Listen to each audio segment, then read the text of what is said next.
I don't ever slow up, no I don't take shit. I got no love for the fakeness. If you wanna play tough and wanna hate this, I'll always show up. I don't ever slow up, no I don't take shit. I got no love for the fakeness. If you wanna play tough and wanna hate this, I'll always show up and make a statement. I don't ever slow up, no I don't take shit. I got no love for the fakeness. If you wanna play tough and wanna hate this, I'll always show up and make a statement. Everything.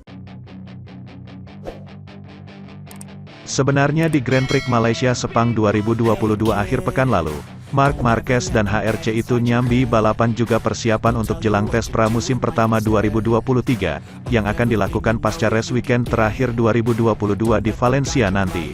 Marc dikabarkan banyak mencoba part baru mulai dari Aerowing yang telah dikenalkan di Phillip Island, sasis yang sama sekali baru dan belum pernah dipakai sebelum ini sampai akhirnya wing buritan ala Stegosaurus pun dipakai.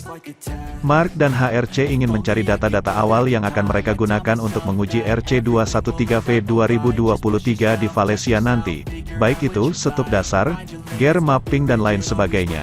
Semenjak selesai sesi kualifikasi di mana Marc berhasil start dari row terdepan, ia sebenarnya terlihat agak sedikit bingung, bukan karena referensinya pada crash semua, namun secara umum karena ia masih merasa bahwa performanya tidak maksimalkan itu, namun tetap bisa front row tanpa slipstreaming.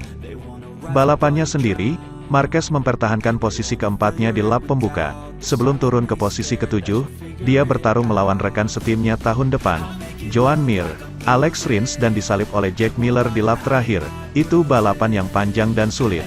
Tapi itulah yang saya harapkan karena performa hari Sabtu tidak normal, begitu kata Marc seraya mengambil positifnya, karena ia mengetahui kondisi sebenarnya dari peta kekuatan sebenarnya dari RC213V di antara para kompetitor. Musim 2022 tanpa sekalipun juara seri, Marc tentu akan berusaha dengan segala cara untuk menyelamatkan kehormatan merek Jepang, dan menghindari catatan negatif lainnya, walaupun ia tahu Ricardo Tormo adalah salah satu sirkuit anti-clockwise yang tidak ramah untuknya secara statistik.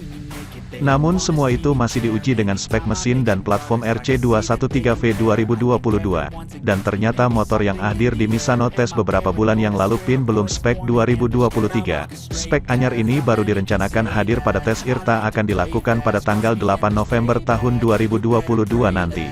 Namun Marc Marquez masih tidak yakin new RC213V 2023 akan hadir di Valencia. Sementara itu, rider Monster Energy Yamaha Franco Morbidelli puas bisa finish di zona poin setelah menerima 2 long lap penalti dalam MotoGP Malaysia. Ia juga meyakini telah menemukan formula untuk kualifikasi. Rupanya, Franco Morbidelli mulai menuai hasil kerja keras yang dilakukannya sejak pertengahan musim pada hari Sabtu, tanggal 22 Oktober tahun 2022, di sirkuit internasional Sepang, fokus meningkatkan performa waktu lap.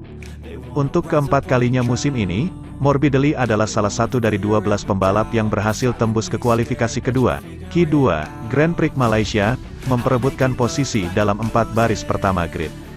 Rider asal Italia itu akhirnya menempati urutan ke-7, posisi start terbaiknya sepanjang MotoGP 2022. Ini situasi yang memberi Morbidelli angin segar usai diganjar long lap penalti ganda karena menghalangi Francesco Bagnaia, Ducati, dan Marc Marquez, Honda, selama latihan bebas ketiga. Progres Frankie, sapaan Morbidelli, yang terlihat di kualifikasi kemudian dikonfirmasi dalam balapan, saat ia mampu melewati garis finish di urutan ke-10, meski sang pembalap lalu diturunkan satu posisi oleh Stewart karena terbukti menyenggol Alex Espargaro, Aprilia, pada lap terakhir. Bahkan, dengan 2 long lap penalti, P11 ini adalah hasil terbaik kedua Franco Morbidelli sejauh musim 2022, indikasi yang paling menggembirakan, walaupun tidak definitif jika mengacu pada pandangannya. Dalam balapan ini, GP Malaysia, semuanya terjadi. Saya senang dengan kecepatan yang saya tunjukkan selama akhir pekan. Rasanya seperti klik, tetapi ada banyak hal di belakang itu, terutama dalam time trial, ujar Frankie, yang finish 17 detik di belakang rekan setimnya, Fabio Quartararo, P3.